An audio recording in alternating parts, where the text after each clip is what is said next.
Welcome to part 3.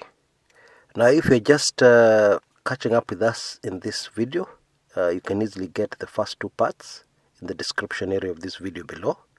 Just go there, there are links that will take you directly there so that you're up to speed with exactly what we're discussing. What did David Ndii say during the KTN show yesterday, Sunday, 27th May 2018? To paraphrase what he said that the current corruption agenda or crusade is just aimed at finishing Deputy President William Ruto politically. He said that the current crusade will go nowhere as far as fighting corruption in Kenya is concerned. He also said that the government is not qualified, is not capable of fighting corruption in Kenya. Why? Because the systems in Kenya are not faulty. The checks and the balances that would stop corruption are not faulty. The problem is that they've been collapsed deliberately. Those systems have been collapsed deliberately, the same way the IEBC system was collapsed deliberately to bring forth a certain desired result. He said election fraud, like what we saw last year, is the highest form of corruption. Why? Because the whole idea with democracy is that if a government is corrupt, if a government is busy stealing from public coffers, the public has a recourse. The public can vote that government out of office when elections come. However, if that election is marred by fraud, it means that you cannot remove those corrupt people from government. You cannot remove that corrupt government, and that's the crux of the whole problem. He also said, and this what rubbed Eric Rather the wrong way, kabisa, and made the guy go ballistic. He said the other objective of the current corruption crusade is to create legitimacy for the government of Uhuru Kenyatta.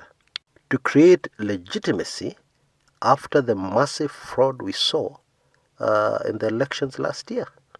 Ndii said, the long and short of what he said, is that there's been a total collapse of the public financial management system. And therefore, any discussion, any talk about ending corruption is futile. Because this issue, the whole issue of corruption, involves political accountability at the highest level in the land. That's the presidency. Now, those who are regulars on this channel will know that that is precisely what we have been saying over the last few days. And again, this is further evidence that something very big is about to happen in our courts concerning corruption. A very, very big fish is about to face trial on corruption charges. Now, let's look at another piece of evidence. Now, opposition leader Raila Odinga has been very quiet. And people have been firing a lot of barbs in his direction. In one comment I saw on social media, somebody said, whatever Raila Odinga received must have been a very big, fat hand check. Not handshake. Hand and then check. You know that thing you write so that somebody goes and draws money. Or money is transferred to a certain account. That one. Whatever hand check he received was very huge and satisfying. Because, that person said, and customarily so, Raila Odinga is saying nothing as the government is being looted heavily. NYS, National Cereals and Produce Board, Kenya Power, etc., etc.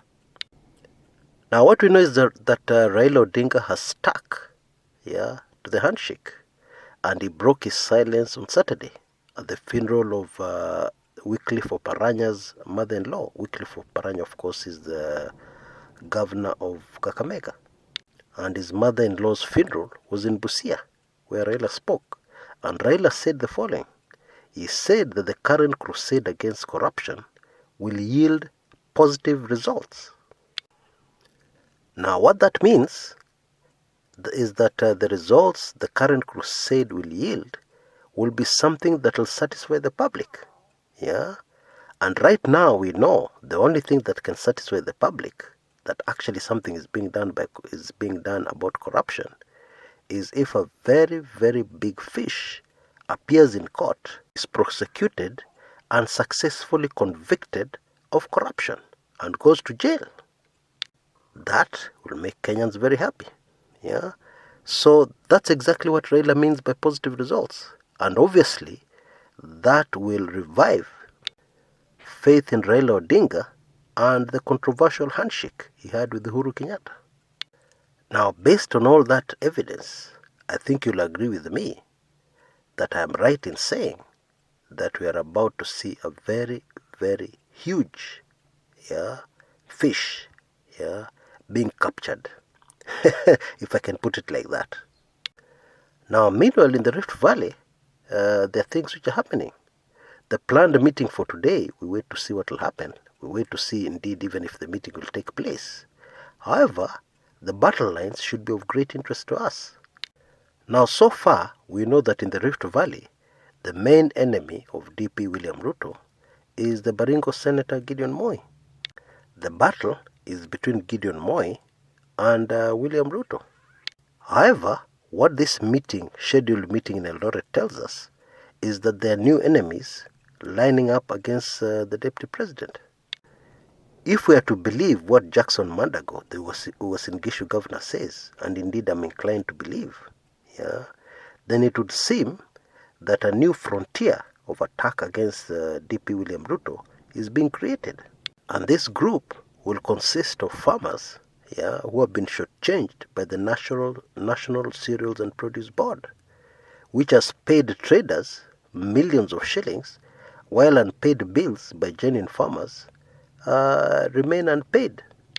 This group seems to be led by people like Alfred Keter, the Nandi Hills legislator, and the Moiboen legislator Silas Tiren. Now you'll remember this is the same group of legislators who are heading parliamentary select committees and were thrown out. And you'll remember this group had huge manenos with DP William Ruto. Indeed, they walked out of a meeting which was being chaired by William Ruto of Rift Valley legislators.